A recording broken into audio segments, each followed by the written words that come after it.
मित्रों, दिल्ली से जो एक विभत्स घटना सामने आई है, जिसके बारे में सभी लोग जान चुके होंगे क्योंकि पिछले 2 दिन से लगातार उसी पर ही चर्चा हो रही होगी और बहुत सारे लोगों ने तो उस घटना को अभी तक भुला भी दिया होगा। मोहम्मद साहिल नाम के एक राक्षस ने साक्षी नाम की एक लड़की की इतनी निर्मम तरीके से हत्या की है कि एक बार यदि आप वो वीडियो देख लेंगे तो आप भयंकर रूप से विचलित हो जाएंगे। यदि आप बहुत कमज़ोर दिल के हैं तो शायद आप 2 दिन तक खाना भी ना खा पाएँ। ये बात मैंने उनके लिए कही जिन्होंने वीडियो नहीं देखा है या फिर इस घटना के बारे में नहीं जानते हैं। वैसे ये कोई पहली घटना नहीं है, इससे पहले भी ऐसी सैकड़ों घटनाएं सामने आ चुकी हैं। श्रद्धा वालकर हत्याकांड आप सभी लोगों को याद ही होगा, जब एक लड़की के 35 टुकड़े कर दिए गए थे। आपको याद है या भूल गए? और वो निकिता तोमर हत्याकांड, जब बीच सड़क पर एक लड़की को घसीट कर मारा गया था। और ऐसे ही न जाने कितनी हत्याएं हो चुकी हैं और रोज हो रही हैं। लेकिन प्रश्न यहाँ पर यह है कि ऐसी घटनाएं आखिर रुकती क्यों नहीं, आखिर ये लगातार होती क्यों जा रही हैं? तो इसका उत्तर आपको आरोपितों की जीवन रेखा देखकर पता चल जाएगा। एक बार देखे जाकर ऐसे जघन्यतम अपराधों को करने वाले दैत्यों में से कितनों को फांसी हुई है। जब आप लिस्ट देखोगे तो आपके रोंगटे खड़े हो जाएंगे। सनी देओल जी की मूवी दामिनी का एक डायलॉग मुझे अभी याद आ रहा है, तारीख पर तारीख मिलती है लेकिन इंसाफ नहीं। मित्रों, जो कानून है वो रखैल बनकर रह गया है, ये सच्चाई है, ये केवल फिल्मों का डायलॉग नहीं है। ऐसे गुनहगारों के चरणों में लौटता है कानून, ये न्याय व्यवस्था सड़ चुकी है। इसीलिए किसी आफताब और किसी मोहम्मद साहिल को किसी भी लड़की को मारने से पहले डर नहीं लगता।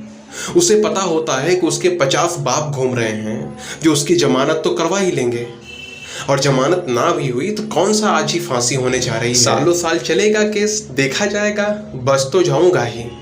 और एक पल को ना भी बच पाया तो क्या होगा, ज्यादा से ज्यादा फांसी ही तो होगी बस।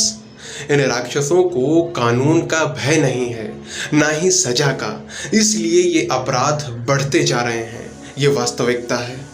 कानून के पास आज मोहम्मद साहिल का सीसीटीवी फुटेज है, वो सारे साक्ष्य हैं उसके पास कि हाँ, उसने किस तरह से कितनी हैवानियत के साथ साक्ष्य की हत्या करी है। अगर आज इस मोहम्मद साहिल नाम के राक्षस का वध कुछ उसी तरह से किया जाए जैसे इसने उस लड़की को मारा, जितना वो लड़की तड़पी है, कुछ उसी तरह से यदि इसे भी तड़पा कर इसका वध किया जाए, इसे दंड दिया जाए, तो लिख कर ले लीजिए, उसके अगले दिन से हर पापी ऐसे भयानक कार्य करने से पहले 1000 बार सोचेगा, क्योंकि उसे पता होगा कि यदि वो किसी लड़की के 35 टुकड़े करेगा तो इसी तरह उसका भी एक एक अंग काटा जाएगा।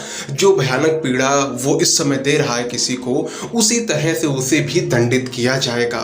यदि वो किसी को 50 बार चाकू मार रहा है तो उसे भी 50 बार चाकुओं के वार सहन करने पड़ेंगे, इतनी ही पीड़ा उसे होगी। उसका भी सर इसी तरह से लगातार पत्थरों से कुचला जाएगा। तो ये सब सोच कर उसकी आत्मा दहल जाएगी।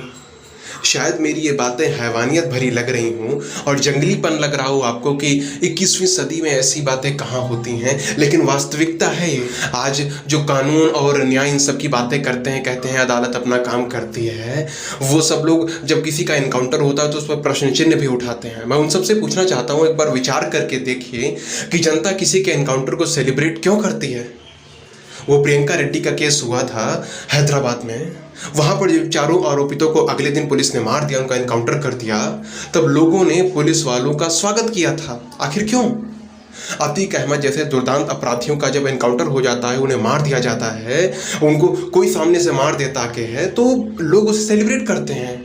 इसका कारण है कि हमारी न्याय व्यवस्था को जंग लग चुकी है, जहाँ पर 50 लूप होल्स हैं। ऐसे भयानक अपराध करने वाले अपराध करके बच जाते हैं, उन्हें कहीं पैरोल पर छोड़ दिया जाता है, तो कहीं बस उनका भविष्य बचाने के लिए, उनका भी कुछ भविष्य है, इस तरह के तर्क, इस तरह के निरर्थक तर्क देकर उन्हें बचाया जाता है। एक वकीलों की फौज खड़ी रहती है। इसीलिए लोगों का न्याय व्यवस्था पर से जो विश्वास है वो उठ चुका है, और अपराधियों का इस न्याय व्यवस्था के कारण मनोबल बहुत ऊपर जा चुका है।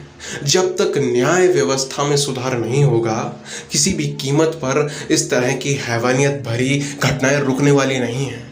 निकिता, साक्षी, श्रद्धा, ऐसे ही नाम लगातार लिस्ट में बढ़ते जाएंगे। आप देखते रहोगे, कुछ नहीं होने वाला, 4 दिन को लोग याद करेंगे, उसके बाद भूल जाएंगे। साक्षी गायब हो जाएगी, परसों नरसों कोई से याद नहीं करेगा, एक नई लड़की का नाम सामने आएगा और उसी तरह की विभत्स घटना होगी। 4 दिन वो भी मीडिया में चलेगी, टीआरपी बटोरी जाएगी, उसके बाद में वो भी भूल जाएंगे। कोई इसकी जड़ पर वर्क करना ही नहीं चाहता है।